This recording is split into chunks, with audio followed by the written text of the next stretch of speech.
Pintu tertutup rapat, jabatan Anies CS nggak dapat diperpanjang. Yang ada dalam benak saya adalah ini dituntaskan, bisa lapor pada umat, lapor pada pada masyarakat, amanat, ini namanya sama nih, amanah sudah dijalankan dengan baik, tuntas. Nah sesudah itu saya jadi orang bebas. Nah tentu punya implikasi ke Mas Anies karena masa jabatannya berakhir di tahun 2022. Apa dorongan atau masukan kepada Bang Anies ini untuk tidak berpikir lagi maju di Jakarta? Kita harus selalu berpedoman pada prinsip legalitas. Selama belum ada perubahan, maka setiap undang-undang itu menjadi wajib menjadi landasan semua kebijakan-kebijakan. Dan setiap pemimpin harus menjadi panutan. Nah tentu ada spekulasi apakah berakhirnya masa jabatan Mas Anies sebagai gubernur akan membuat Mas Anies kehilangan panggung minimal jelang 2024. Sekali lagi kita adu program, adu tampilan yang lebih bermoral, yang lebih berakhlak, yang lebih beradab. Saya kira begitu. Oke, jadi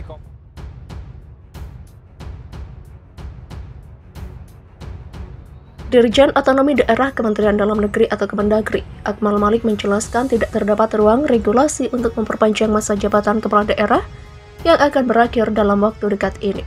Secara regulasi, masa jabatan Anies Baswedan CS itu hanya dibatasi selama 5 tahun. Hal itu disampaikan Akmal saat menanggapi adanya usulan terkait perlunya perpanjangan masa jabatan sejumlah kepala daerah yang akan berakhir. Ketimbang menunjuk aparatur sipil negara atau ASN sebagai pejabat kepala daerah, usulan itu seperti yang disampaikan mantan Dirjen Otda Kemendagri, Jo Hermansyah Johan. Menurut dia, sebaiknya persoalan kekosongan jabatan kepala daerah tak perlu dijawab dengan pengisian penjabat. Jo Hermansyah menyarankan agar kepala daerah yang habis masa jabatannya itu diperpanjang saja. Hal itu dinilai lebih baik ketimbang menunjuk atau mengangkat ASN menjadi pejabat yang disebutnya punya beberapa keterbatasan dan kendala ketika menjabat terlalu lama. Seperti diketahui dalam waktu dekat, yakni mulai 12 Mei 2022, sejumlah kepala daerah akan berakhir masa jabatannya. Mereka terdiri dari 272 kepala daerah, mulai dari gubernur, wali kota hingga bupati yang tersebar di 25 provinsi. Sementara pilkada baru akan digelar secara serentak pada 2024 mendatang. Menanggapi usulan itu, Akmal menegaskan dalam kehidupan bernegara termasuk penyelenggaraan pemerintahan, wajib hukumnya menaati aturan perundang-undangan yang berlaku. Hal itu harus menjadi dasar semua pihak, baik dalam bertindak maupun menyusun kebijakan. Dalam menjalani kehidupan bernegara dan menyelenggarakan pemerintahan, seluruh elemen bangsa wajib mematuhi ketentuan peraturan perundang-undangan. Sebagaimana amanat konstitusi yang dimuat dalam pasal 1 ayat 3 UUD 1945, yakni negara Indonesia adalah negara hukum. Demikian ujar Akmal. Akmal menjelaskan masa jabatan kepala daerah telah diatur dalam pasal 162 ayat 1 dan ayat 2 Undang-Undang Nomor 10 Tahun 2016 serta pasal 60 UU Nomor 23 Tahun 2014. Dua aturan tersebut menjelaskan masa jabatan kepala daerah yakni hanya 5 tahun terhitung sejak pelantikan.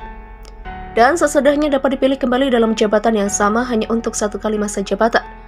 Artinya, kata dia, tidak ada klausul perpanjangan masa jabatan kepala daerah. Apabila diperpanjang, justru itu akan bermasalah dari sisi perundang-undangan dan berpotensi melanggar aturan.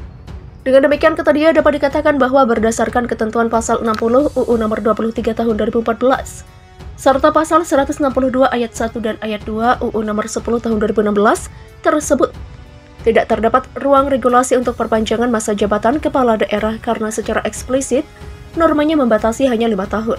Adapun UU Nomor 10 Tahun 2016 yang memuat pengaturan tentang pilkada, termasuk ketentuan soal pilkada serentak tahun 2024, merupakan tindak lanjut dari amanat pasal 18 ayat 4 UUD 1945.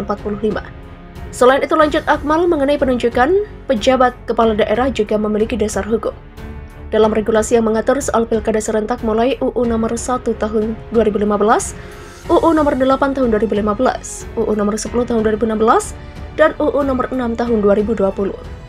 Di dalamnya memuat soal pengaturan tentang penjabat kepala daerah untuk mengisi kekosongan jabatan kepala daerah dan wakil kepala daerah sampai dengan dilantiknya kepala daerah dan wakil kepala daerah terpilih.